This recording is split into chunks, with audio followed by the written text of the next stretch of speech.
Hello guys, welcome to the channel. In this video, we'll be talking about Vault PvP and whether low resonance player can be successful in Vault if the Vault PvP is balanced or not. And first off, I'd like to show you something that if you come to the leaderboards here in Immortal section, this leaderboard is basically the leaderboard for Vault because this is based on contribution and you get contribution from submitting sigils and winning Vault defense. Here I'd like to show in the top 10, apart from the 4 people here, everyone is a low resonance. This one is a 1500 resonance, 1700, this one is 1200 resonance, I myself is 2k resonance, and this one is less than 3k, I think 2500 resonance, something like that.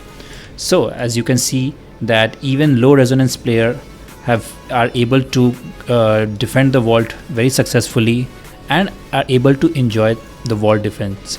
Because if they are not able to enjoy it, they are not going to grind so much. And I have personally been in parties with the low resonance player only, and I've felt it that the vault is now balanced. Because yeah, you can get, sometimes it is not, sometimes you get some weird matchups, but most of the time I found that vault is very enjoyable even for me as a low resonance player. Now I say low resonance, but I am at 1980. This might be a high resonance for a brand new player, but for old player I think this is quite low resonance. That comes in a very low resonance side. So before I discuss how low resonance can be successful in Vault, what strategies they should use, I want to first discuss the rewards for Vault, because in my opinion the rewards for Vault has increased so much that it is now more beneficial to be a immortal rather than to be a shadow. What I mean is that, see, if you look at the Vault defense this in portal, you see you get 700 heals each week for defending the vault. You get a lot of XP, you get a lot of scrap, but the biggest thing that I found was legendary gears.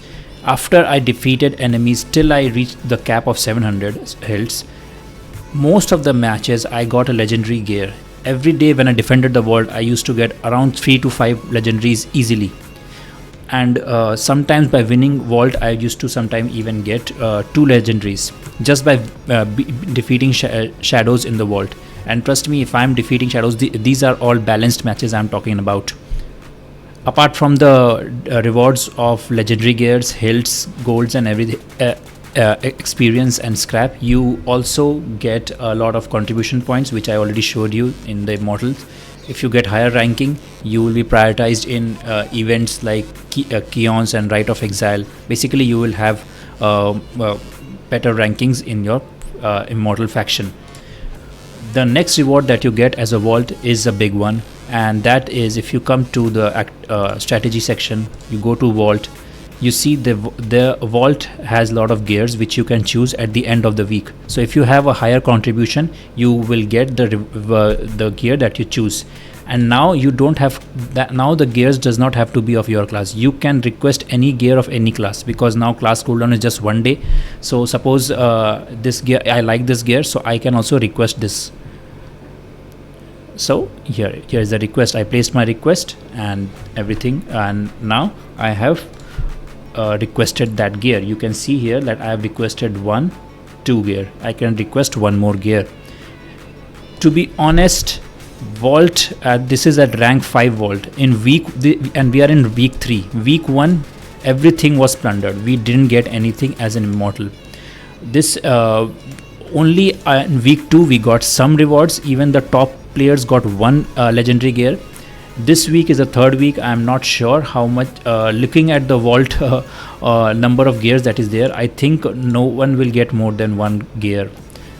Earlier, usually if there are a lot of unplundered gears, the top one gets 3 and then the next one gets 2 and then it gets 1. But if the number of gears are less, you get 1 for each person. And obviously the higher priority is given to higher contribution. So at the end of the week, if you come to this NPC, the supply officer, and you click on the supply officer, you get an option of claim your weekly rewards. And here, as you can see in the screen, I'm claiming my weekly rewards and I'm getting so much gold, hilts and legendary gears.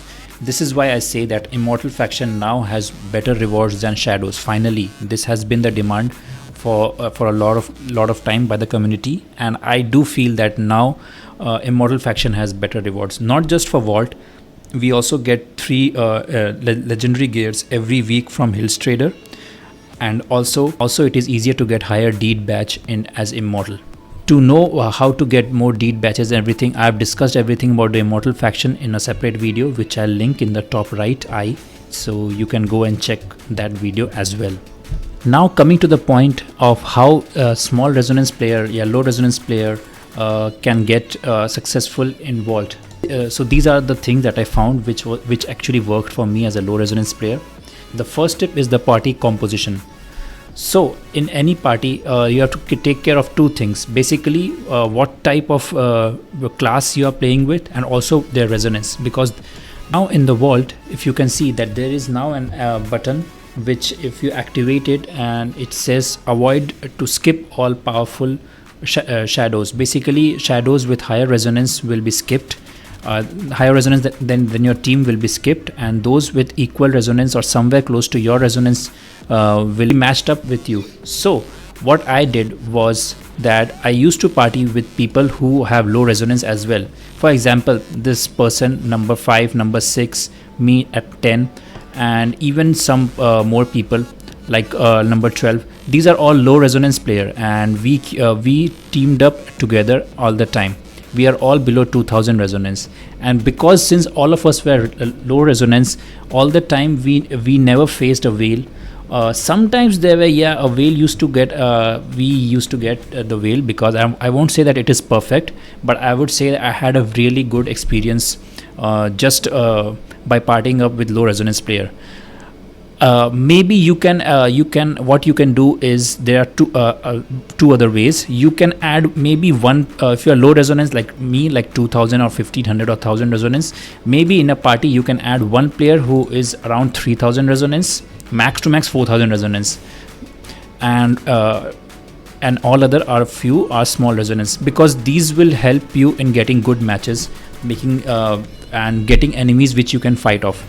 I have also been part of teams with the top guys here.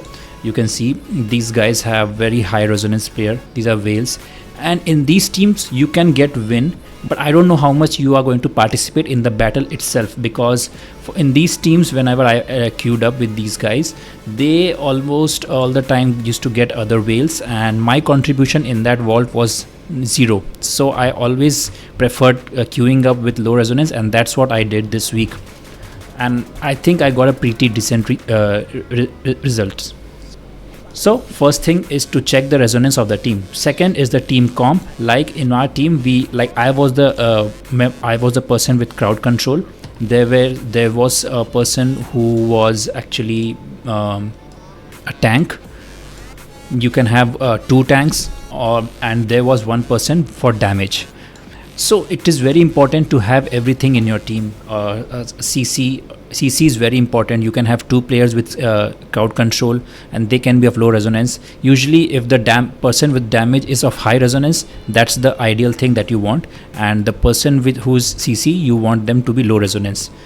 So in some matches where I was where we partied up with like 3 blood knights together, and there was 1 demon hunter, the match just didn't go well. I have tried several combinations, and I have found that the best way to party up is to have everything. You tank, a CC, a damage dealer. These 3 things is essential. For the 4th one, you can take anyone, maybe another tank, or maybe another CC. You have to figure it out based on your play style. Also for the builds, if I see that everyone has low builds, low resonance, then I'd go with a build which had less CC and more damage. And if I see that there is one like 3k player in 3000 4000 resonance player in my team, I would go with full CC and try to support him. Finally, the vault can take place as an immortal. You don't have any control on which floor you are going to be doing a fight. I found that the floor 3 is the most difficult one to fight, because the area is very small, and it is very easy for the players, for the shadows to camp the immortals. Here is still there's a problem that the the spawn camp is still a big problem in Vault, and a lot of people have requested Blizzard to create a barrier like at the spawn point the shadows cannot enter, which is going to give them a fair fight. But what happens is all the time the shadows are spawn camping at various floors, and at floor 3 I really found that it is difficult to counter them. The best way to counter them is to go to their backline quickly or either move away from that point. It all comes with practice, and it all depends on the synergy of your team. So in the end, I must say that Defend the Vault has improved a lot over time, and now actually I enjoyed it so much that I look forward to defending the Vault. Yes, to be in top position in the leaderboard for defending the Vault, you have to dedicate an hour in the afternoon, an hour in the evening, which can be a lot. But that's okay, you don't have to do it. You just can cap up to 700 hills, and still you will be in a very good position, and still you will feel rewarded, and you can enjoy the Vault. So that's all for this video. I hope you like the content. Consider subscribing. If you have any questions, please leave it in the comments below, and I'll see you in the next one. Bye.